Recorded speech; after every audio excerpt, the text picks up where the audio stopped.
Yeah, no, we did see that player on the other side of the wall with a heavy sniper, and he's taking advantage of him being focused on the other players rotating into the zone and making a push. Yeah, and he sees the player is on a campfire, so wants to get the pressure. Also, while the player tries to get a slurp off, I don't think he quite got it. Does own the wall, but the other player now has the ramp in, and this is a kind of a dangerous situation as the player gets sprayed in the back too. Yeah, he needs to get that final mark on him. Otherwise, he's going to have his elimination stolen. He does get it and gets the siphon. So now he's sitting at 18 shield. Maybe he'll be able to pick up some more shield on the player. Doesn't look like it, but any tags on him right now might take him down. Yep, just as Boren is able to tag Ref's guard, the player for VIR able to not quite rotate through there, but somebody else is trying to drop in, try and be a Lukov, and we talk about how that can be dangerous. Everyone heading in there. Will Boren be able to clean it up? And it doesn't know. It was his Elim as it went out. Wham also picked up another player, so getting closer to that top 25. Prisionero also in the lobby as well. Up the players is that much more valuable. It's one less game from... Oh, as Mongo goes down outside of the top 25. That is huge from Nolan there. That is a massive elimination. It has such big implications for Mongo. That's such an inefficient game from him. Only able to pick up a couple of Elims as now Nolan is getting that backside of the circle rotation with just the uncommon tag. And he says, hey, if you're dropping down, I'm taking you all with me. Kick Palazzo, solo airwalks back to lobby as Nolan takes down 3 players right there. And DRGH, another top 10 player in this lobby, battling for high ground. This is absurd. Inside of top 15, so 5-point placement points for everyone left in the match as DRG picks up another player to get us inside the top 10. He's holding down Ultimate High pretty effectively. You have Orc H on the low ground and then a whole bunch of players on the mid ground tower as DRG gets another elimination on the burn.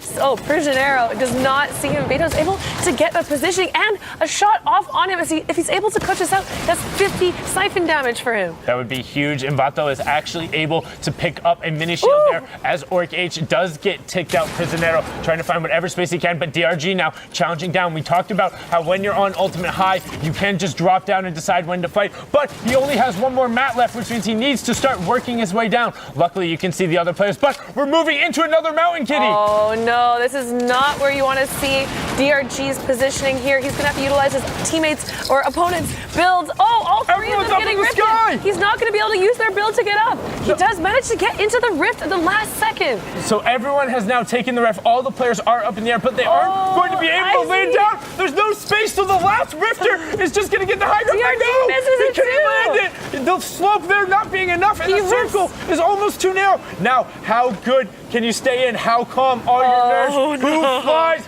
the straightest? Hood Icy, can he find the side? Will he opt to dive down? First player lands. Is he going to be able to find it? It's Crimmy Kevin getting the first landing. They're trading up. Icy gets the siphon, but DRG, can he find the shot? He's going to get one. And he finds it. Oh my God. Trade HDRG. That's why you're in the top 10. That's what it's going to take to try and get the qualifying push. Incredibly well executed.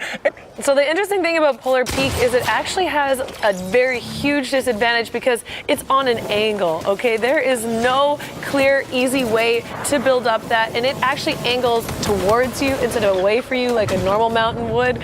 Careful, water falling down because Beehive is directly above him, looking for it as well. Wants to try and get the knock. Beehive is following the waterfall down, and this is one of the huge advantages coming out from the ballers, just being able to drop off the side and say, nah, I'm good. Yeah, this is exactly what we were talking about. I'm so glad we have an example of it in this lobby right now. Placement points as we're getting into the last 2 safe zones. Yeah, and Cyree's already sitting on that 3 eliminations, picking up another one right now, and another one. Back-to-back eliminations, utilizing that legendary pump. Is make sure that he picks up anything he can during this final rotation. Yeah, but he also has the bandages and also great edit play. You saw him tracking that player through. Now can he find the second one? He's not in the same box as that player, then edits out. 7 players remaining. Top 5, next placement threshold. Sayri's try and find it, edit your way out. Does have the heavy sniper if he needs to push through. Gets a 44 pump hit, but cannot find anything more. 6 players left. Nobody wants to be the player who falls next. Right as we say that. No, but Keystan picks up Mistorius right before Sayri's gets explicit, but then Cyrese trades him out. So now Keystan, Ultimate High, Saros and Silene's on the low ground, but we do have that Skatey and Ice into play. Fighting each other, getting the pressure while Keystan is just raining down shots. Silene's trying to skate around and be like, hey, don't shoot me, I'm fine, I'm good, I'm a friendly one. Trying to get up, and then using the footlock to get above. Doesn't quite convert on it right now as if Keystan picking up Soros right away afterwards. Brilliant job, the player from Giants, no problem there. Great job executing from the high ground. 46 players remaining, and we have Benji Fishy sitting on 3 elims, another one of those players who is up towards that top spot. Honestly, a little comfortably in the top 8 the last time we saw him. Welcome, you can see Majin, one of the players also in that top 10, utilizing a stink right here. We are in the finals of the European region as he picks up C-Tox on apparently his ult account.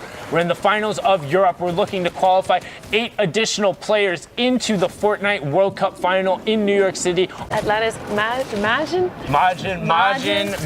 however you want to pronounce it. Let us know which one you prefer, buddy, because at this point, you can be called whatever you want as you run through this lobby, pushing yourself into the top 25. You also have Benji Fishy in there as well. So we talk about those leaderboard significant lobbies. What we mean by that, on top of each other. Yes, and they need to secure this. You never know who's going to come up from the bottom, too. It's not just each other they're facing. It's the 3,000 people, like we said earlier, sitting on 5 eliminations. That is not his. Oh, that is his trap. Thankfully, gets down to 2K, but does get poisoned a little bit. Is going to be ticking for some health, but finds a med kit.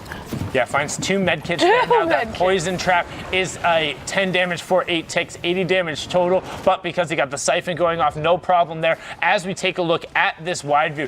Wall break right here. Amazing, amazing. He is on that low ground, though, which some people think of as a disadvantage. But the way that we've seen players play today, it is not a disadvantage. Getting 2 clean shots onto his opponents and 2 eliminations put him back at 162 health. And it gets him closer to that top 5. So 7 elims already got 5 placement points as well, so 12 minimum from him there, as Refsguard does pick up another elim on the middle ground. So, and he gets right up there, brilliantly done. So now he's on the second level, Osmo on ultimate low, Refsguard trying to cover as Majin picks up Paco, and we have our top 5. So it's all about eliminations and victory royales now, Kitty. Refsguard, ultimate high, Geber, 1 tart beneath. That's the fight to keep an eye on.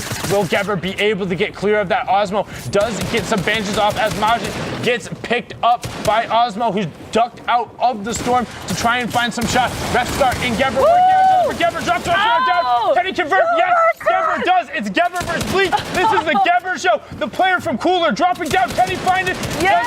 Will he get it? Yes, he does. Geber picks up the elimination. Elimination! Ticks down to the storm. Great work from Geber there. No sweat on his back. Had 2 or 3 extra ticks.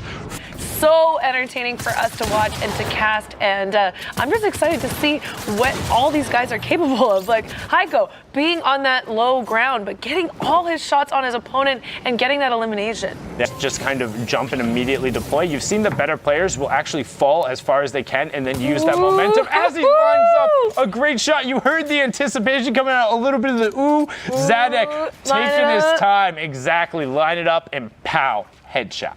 Heiko trying to get ownership of that backside Stormbox, but he's aware of it, challenging, and he picks it up. Starkso goes back to lobby and loses out on all of that goody supply drop loot. So many shields. Bella you. I think it's Belua. I'm not sure there, but I know it is something Polish. I apologize. I do not speak it, but picks up Heiko there again. Just a reminder, this is the European region, and also if we ever mispronounced your name or you want to let us know the correct enunciation, just hit us up.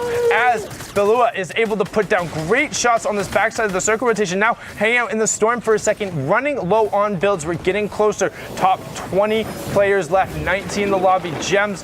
Sokka now challenging underneath onto Dorito X.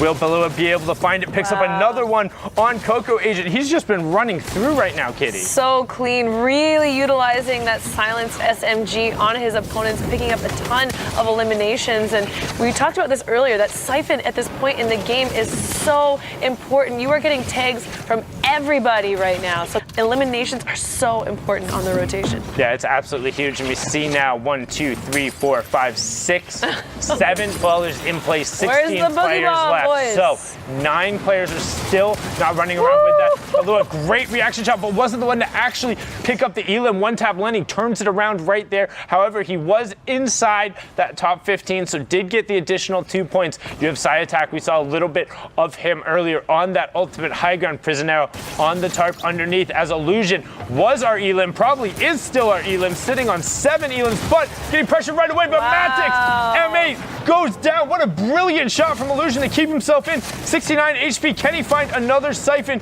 Get himself back up to max. Storm taking himself back out, trying to find the shots. 29, not ticking in the Storm now, trying to get a second to reset. Does have a campfire, does have some minis, sees that there are ballers there as well. Looking for another player, and he finds it, but no, Kristen punishes him back out. So now we have Side Attack and Sokka battling up on the high ground. Brian, Gems, Kristen, and Low One on low ground. Prisonero actually drops down. Prisonero picks up Gems on the low ground. Sokka and Side Attack battling it out on the high ground. You have Low One in the bottom left hand. Brian still hanging out in the baller, utilizing the extra 175 HP shield. He have Kristen, has a little bit of a baller there too. Launchpad going up, trying to take the high ground from Brian, but you now have Prisonero running in on the middle ground tarp. Will he be able to find it? Low ground looking at the shots on it. Prisonero picks up the elim onto Kristen. Now you have Brian gliding down.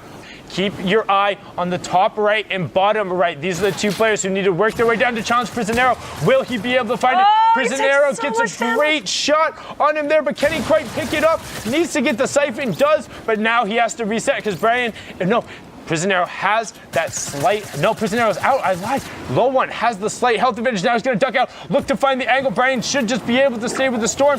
Launchpad up, but there's nothing left from him. I'm not Low One. That was an interesting decision there, buddy.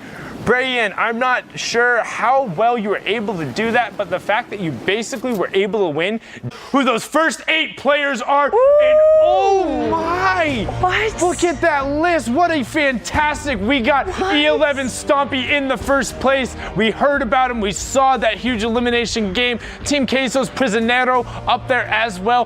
Benji Fishy, I know you know a lot about him, Kitty. I love Benji Fish. He's such a great player, and these guys are taking home that prize pool on the side for this weekend, but qualified for the World Cup. Absolutely huge. Joining those other 2 players, we also have the Helsinki Reds players, Belayu in there, as well as Gambit's Letwix in there, Nate up there. We saw him going through, Diego GB grinding it out, and then also got to give a huge shout out to Train HDRG. So if you're checking the live standings in game, the actual scoring going through, there is actually a 3-way tie in the 8th place mark. DRG getting the rift play that Bala broke down, had the advantage in the tiebreakers, won 2 matches, the 2 victory royales being enough to put him ahead of Airwalks and Keysam, 2 massive players. That was the difference of qualifying or not in going through. And I mean, we talked about it.